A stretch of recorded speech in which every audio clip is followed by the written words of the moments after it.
Okay, types of SF6 circuit breakers. One is buffer type SF6 circuit breaker, another one is double pressure type SF6 circuit breaker. This buffer type circuit breaker, you can even call it as single pressure type circuit breaker.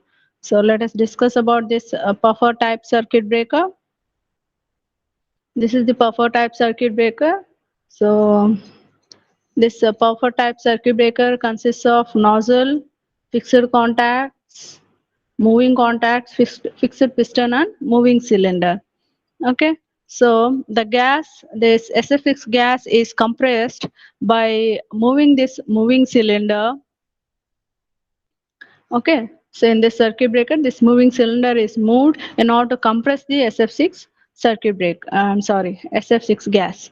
Okay, and as this moving cylinder moves along with it, along with this moving cylinder, this moving contact will also move. Okay, so and the gas, while extinguishing the arc, it will come out through this nozzle. This is the nozzle, these two yellow portions. Okay, this is the nozzle. So this is the most popular SF6 circuit breaker over wide range of voltages from 3.3 kilovolts to 765 kilovolts. This type of circuit breakers are sometimes called as single pressure or impulse type SF6 circuit breaker. We can even call this puffer type or single pressure type as impulse type circuit breakers, SF6 circuit breakers. Okay, and as I have already told you, the gas within this circuit breaker is compressed within this moving cylinder and it is released through this nozzle while extinguishing the arc. Okay, the gas will come out of this nozzle while extinguishing the arc. So this okay, so initially this circuit breaker is in a closed position. Okay, the contacts of the circuit breaker, that is fixed contact and the moving contact, are in contact with each other. They are in closed position.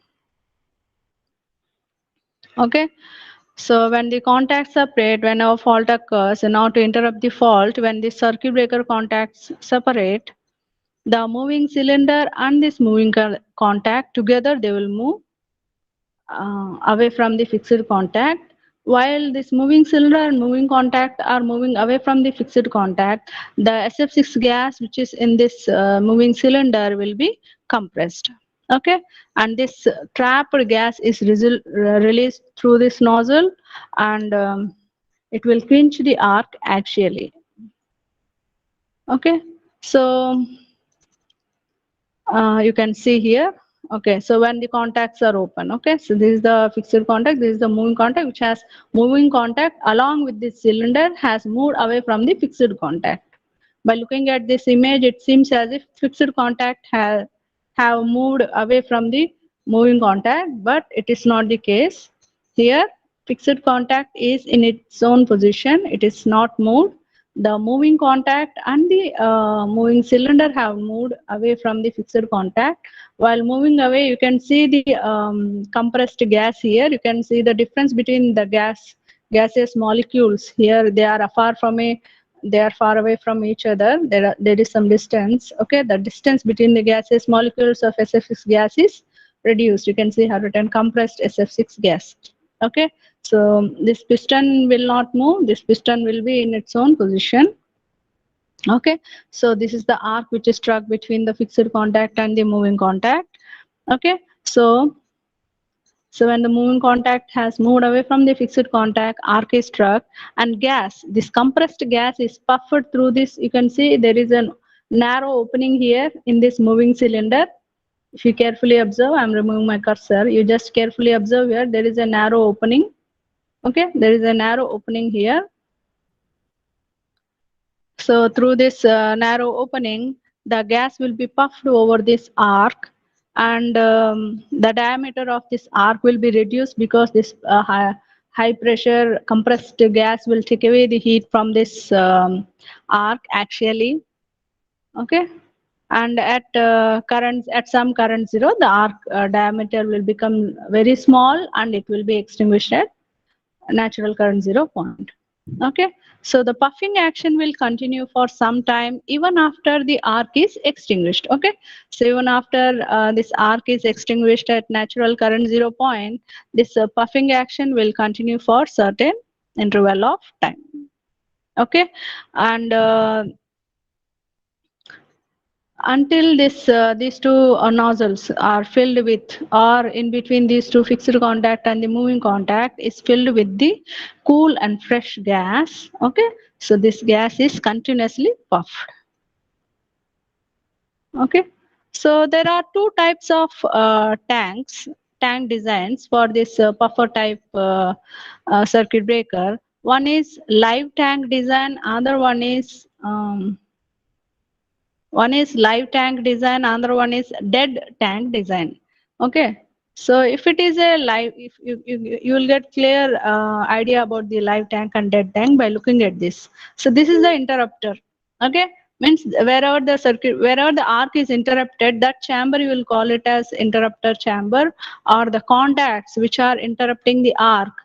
Okay, the moving contact and the fixed only, we will call them as interrupters. So the circuit breaker contacts, you can call them as interrupters. Okay, so these interrupters, if you see, okay, so they are placed above in a chamber above this porcelain insulator. Okay, so in live tank design, the interrupters are supported on the porcelain insulators. In dead tank design, the interrupters are placed in SF6 filled tank, which is at earth potential. You can see here. Okay, so of course the means the oil, air blast, etc. They can have live tank design, and bulk oil, SF6, etc. can have dead tank design. Okay, so just for example, now to differentiate between live tank and dead tank, I'm showing you this image. Okay, so in live tank, if you observe, the interrupters are supported on the porcelain insulator, and in dead tank design, if you observe, the interrupters are placed in SF6 filled tank, which is at earth potential. Okay, and this live tank design is usually preferred for outdoor substations. Okay, this is a live tank circuit breaker. Okay.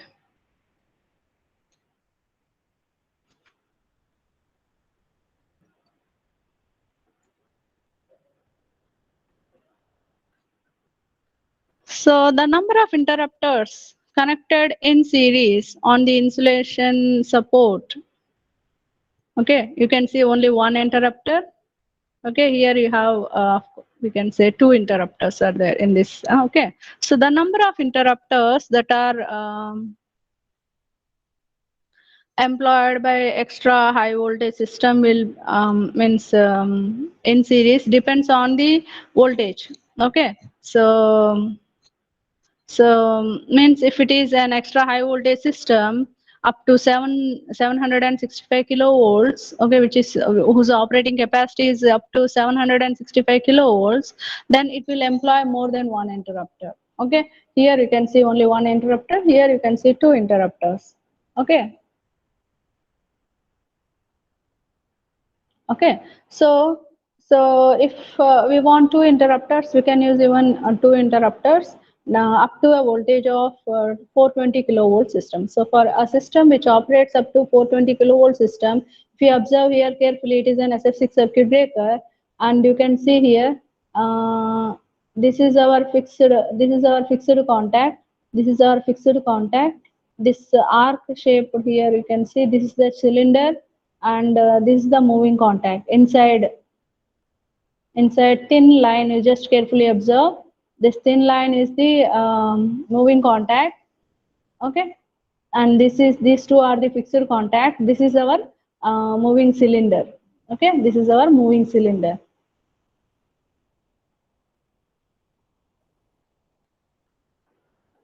Okay, so here in this type of SF6 circuit breaker, we have two interrupters here. Okay, so they are used if the system is operating up to a voltage of 420 kilovolts. Okay, so, and the breaking time for the circuit breaker in which two interrupters are there, it can be 2 to 3 cycles. Okay, and we can even have a single interrupter circuit breaker. SF6 circuit breaker. This is an example of single interrupter, and this is an example of 3 interrupter.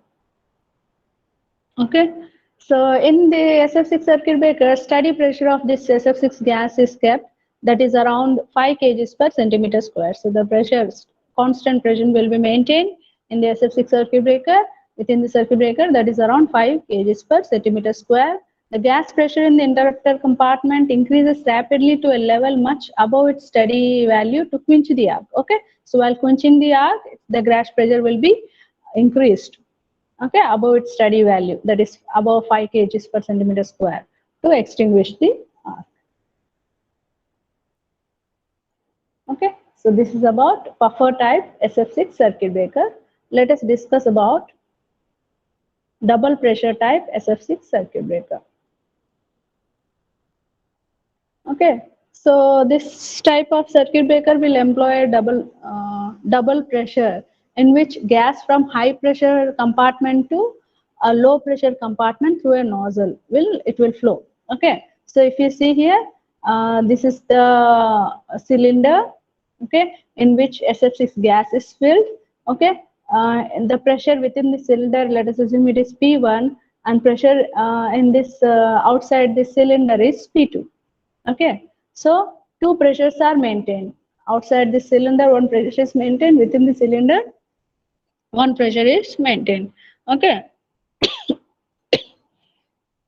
so okay, since two pressures are maintained here, that's why it is called as double pressure type SF6 circuit breaker. Okay, so gas is allowed to flow from high pressure compartment to low pressure compartment through a nozzle. Okay, so outside this means this is another compartment in which pressure is low. Within the this compartment, pressure is high. So initially the SF6 gas is placed in a high pressure compartment.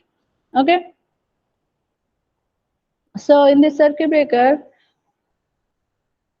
okay, so the gas is allowed to flow from high pressure compartment to low pressure compartment through a convergent divergent nozzle. This nozzle, if you see, this is the nozzle.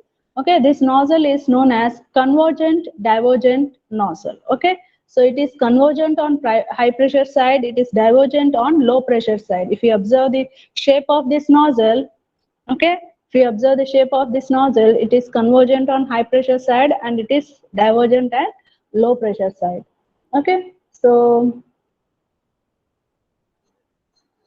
this nozzle is located in such a way that the flow of gas will cover the complete arc. Okay, so the gas, you can observe, this is the arc, this thick line, if you observe, it is the arc, and this arrow marks represents the flow of the gas. Okay, so the gas flow will attain most supersonic speed. Okay, so they will attain a supersonic speed while traveling through this divergent portion. Okay, so from convergent portion to divergent portion, when they start traveling through the divergent portion, okay, they will have a supersonic speed. Okay, so thereby gas will take away the heat from the periphery of the arc, causing reduction in the diameter of the arc. Okay, so finally arc diameter will become almost zero at current zero and arc will extinguish. Okay, so arc space is filled with fresh SF6 gas, which increases dielectric strength of the contact space. Okay, I hope you are able to understand. There is one more image here. Okay.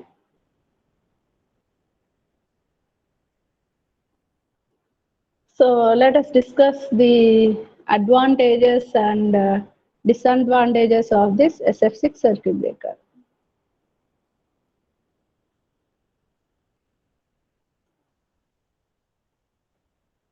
Okay. So advantages of this SF6 circuit breaker.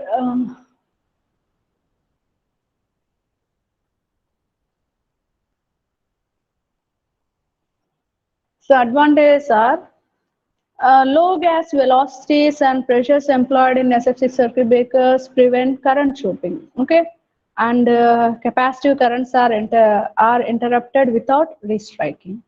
Okay, so in SF6 circuit breaker, due to low gas velocities and pressures employed, we can prevent current chopping as well as capacitive currents. Okay. Okay, with if we have to interrupt the capacitive currents, then without even restriking, okay, means while interrupting capacitive currents, the arc will not restrike. Okay, that's the advantage of this SF6 circuit breaker, and current chopping will not occur. Okay, so these circuit breakers are compact and have smaller overall dimensions and shorter contact gaps. Okay, one of the advantages, these are compact in size. Okay, so they have a smaller overall dimension and shorter contact gap. They have less number of interrupters and require less maintenance. Okay, this is one of the advantage. Since the gas is non-inflammable and chemically stable, and the products of decomposition are not explosive, there is no danger of fire or explosion here. Okay. So since here we are using same gas for again and again, okay. So same gas is recirculated in this circuit breaker. So the requirement of SF6 gas is very small. The operation of this circuit breaker is noiseless because there is no exhaust to atmosphere as in case of air blast circuit breakers. Okay. So because of excellent arc quenching properties of this SF6, arcing time is very short and hence contact erosion is less in this case. Okay, so the contacts can be run at higher temperatures without deterioration. And because of inertness of SF6 gas, contact corrosion is very small, hence contacts do not suffer from oxidation.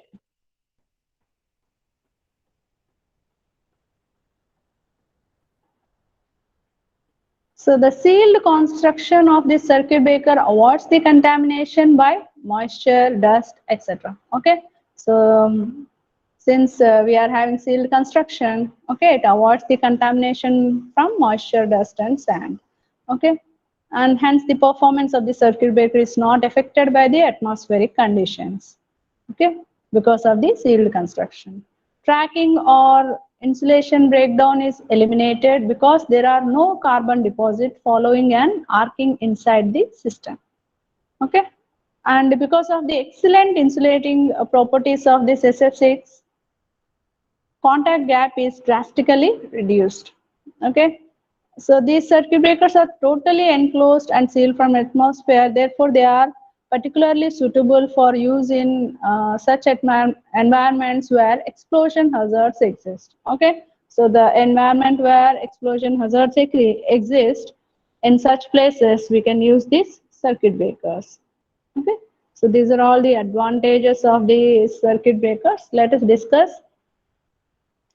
the disadvantages.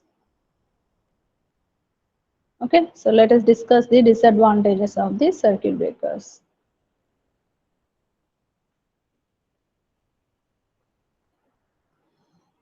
So disadvantages of SF6 circuit breakers are problem of perfect sealing. Okay, it is completely enclosed, I am telling you. So it is completely enclosed means there should not be any leakage.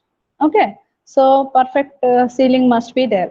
Okay, so there may be leakage of SF6 gas because of imperfect joints.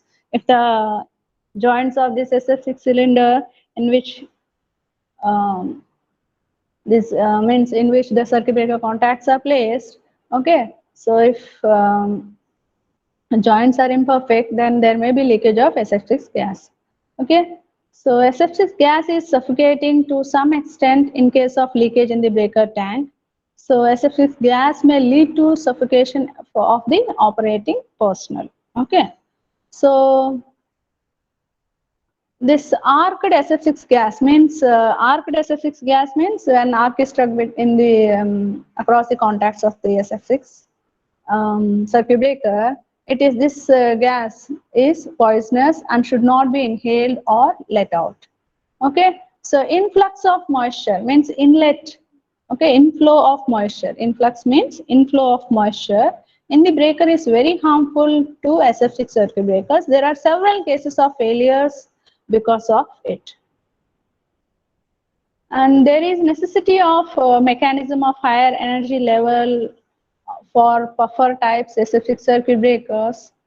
Lower speeds due to friction misalignment can cause failure of this breaker. An internal part should be cleaned thoroughly during periodic maintenance under clean and dry environment. Special facilities are required for transporting the gas, transferring the gas, and maintaining the quality of the gas. The performance and reliability of this SF6 circuit breaker is affected due to deterioration of the quality of the gas. So these are all the disadvantages of the SF6 gas. Okay, so let us see the applications of this SF6 gas circuit breaker. Okay, so we know it consists of interrupter unit. Okay, the interrupter unit may vary. There may be one interrupter unit or two or three. It depends, depending on the capacity of the circuit breaker. So the interrupter unit which is used here, it is capable of dealing with the currents up to 60 kiloamperes and voltages within the range of 50 to 80 kilovolt ampere. Okay, when these interrupters are connected in series if required. Okay, that is one of the application. Okay, and SF6 circuit breakers have been developed for voltages up to 115 kilovolt to 230 kilovolts, and power rating will be around 10 to 20 megavolt ampere, and interrupting time will be less than 3 cycles. So wherever this means we want means up to 115 to 230 volts, 230 kilovolts voltage operating capacity system is there, where you can, at such places you can install this SF6 circuit breakers. And if they are operating at a power rating of 10 megavolt ampere to 20 megavolt ampere, to such systems you can connect this SF6 circuit breakers. Okay, so these are the applications of SF6 circuit breakers. Next one is vacuum circuit breaker.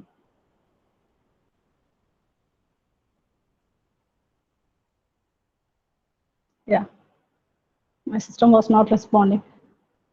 Okay, vacuum circuit breaker. So we have already discussed different types of circuit breakers. We have discussed oil circuit breaker, we have discussed air circuit breaker, we have discussed SF6 circuit breaker. Okay, so it is observed that the dielectric strength and arc interrupting ability of high vacuum is superior to air and SF6 at atmospheric pressure. Okay, so at the atmospheric pressure, when you compare the dielectric strength and arc interrupting ability of vacuum with air and SF6, it is observed that vacuum is having its capacity is more. Okay, its dielectric strength as well as arc interrupting capacity is more. Okay, so SF6 at 7 atmospheric pressure and air at 25 atmospheric pressure have dielectric strengths higher than that of high vacuum. Okay, so pressure of 10 to 5 mm of mercury and below it is considered to be high vacuum. Okay, so vacuum means a pressure of 10 to 5 mm or below it is high vacuum. And the charged particles moving at such pressure will not cause any collision with the molecules of the residual gases. Okay, and in case of contact separation in a gas, arc is formed due to ionized molecules of the gas. We already know that. Okay, so in case of contact separation in a gas, arc will be struck in between the contacts due to the ionized molecules of the gas. The mean free path of these gas molecules is small, and the ionization process multiplies the number of electrons to form an electron avalanche. Okay, in the other circuit breakers what we have discussed. Okay, whereas in high vacuum, arc electrons and ions do not come from the medium in which arc is drawn, but they come from the electrodes due to evaporation of their surface material. Okay, so till now we used to place the circuit breaker contacts in some medium, either in oil, in air, or in SF6 gas. Okay, but In vacuum circuit breakers, we are not going to place the circuit breaker contacts in any medium, and the arc which is drawn in this vacuum circuit breaker in between the contacts, it is drawn from the electrodes due to evaporation of the surface material. Okay, so due to the evaporation of the surface material of the electrodes within the vacuum circuit breaker, arc is drawn. So the breaking strength will depend only on the gap length.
Wait, I will start my lecture within a few minutes. Don't leave the class.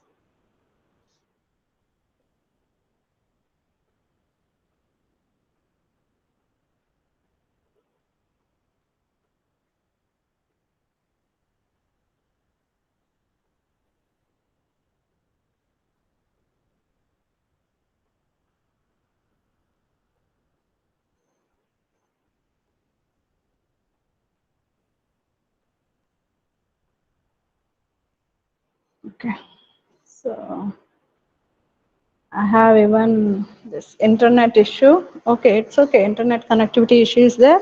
Anyhow, I will take class. I'll try to use my laptop. Wait, don't leave.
Am I audible?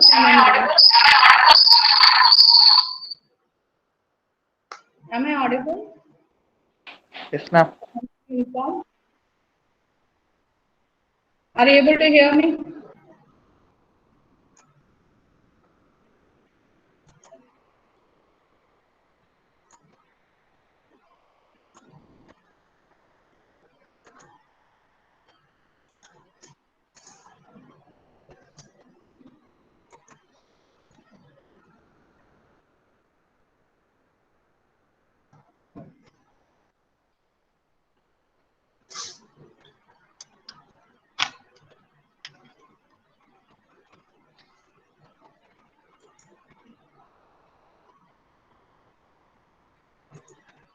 Are you able to hear me?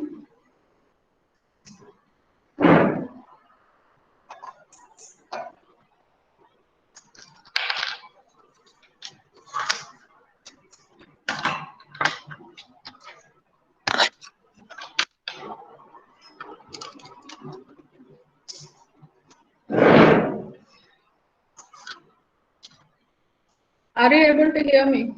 Can anybody inform? Yes, ma'am. Yes. Okay, then I'll present the lecture.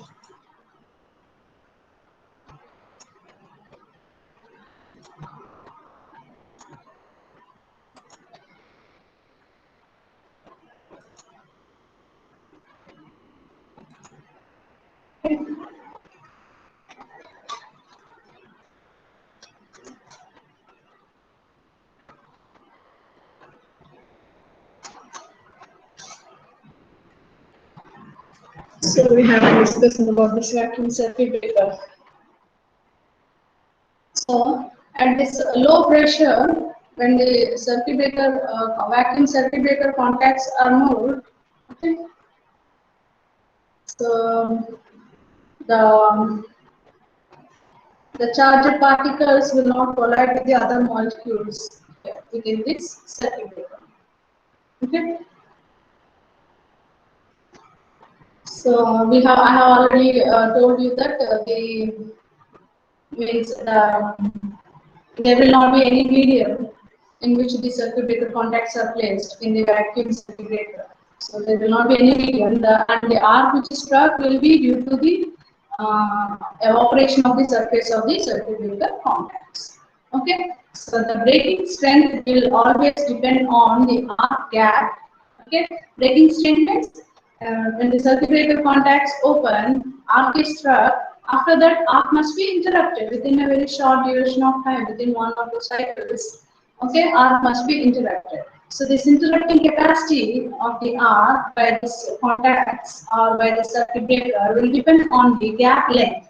Okay, so gap length is the distance between the moving contact and the fixed contact, and the surface condition of the contacts. Okay, so what is the surface condition of the contacts and the material of these contacts? Okay, so the breaking strength of this means the breaking capacity of the circuit breaker means arc interrupting capacity of the circuit breaker will depend on distance between the vacuum circuit breaker contacts, the surface condition means the surface of the contacts, okay, of the surface condition of the contacts, and material with which these contacts are made.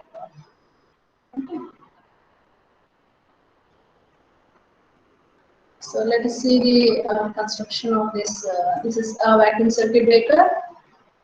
So in detail, if you want to know, let's see. This is it. Okay. So the construction of this circuit breaker is very simple. Okay. Compared to other circuit breakers. So it consists of an enclosure. Okay, it is consisting of an enclosure which is made up of an insulating material, insulating envelope you can see here. Okay, so the enclosure is made up of insulating material such as this insulating envelope can be glass, porcelain,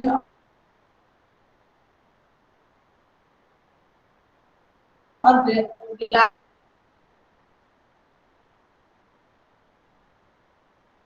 fiber reinforced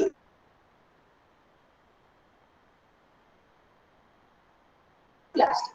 Okay, so these contacts are placed within an enclosure. Okay, this enclosure is an insulating Voice is breaking. material, and this insulating material can be either glass, porcelain, or glass fiber reinforced plastic.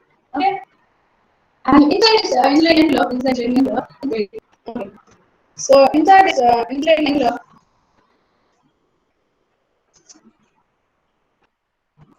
okay, inside this insulating envelope, vapor condensation shield is provided. Okay, vapor condensation shield is provided. It is made up of synthetic resin. This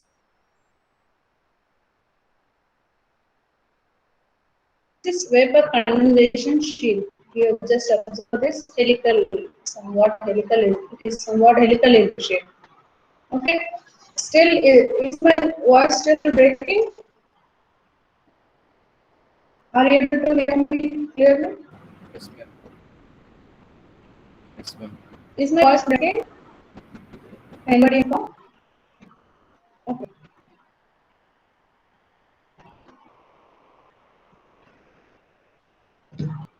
Wait, all of you, don't leave.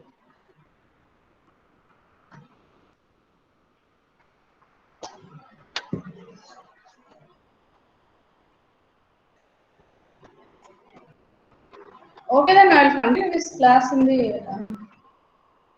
I'll continue this vacuum circuit breakers in the next class. Um, because already it is already our time limit has crossed. Okay, since the time limit has crossed, I will continue it in the next class. I will take attendance.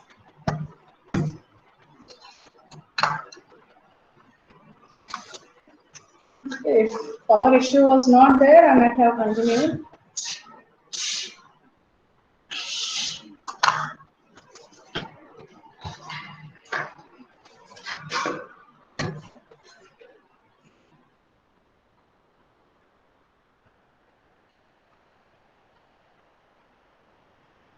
Roll number one. 201 present, ma'am. Okay, 1 minute.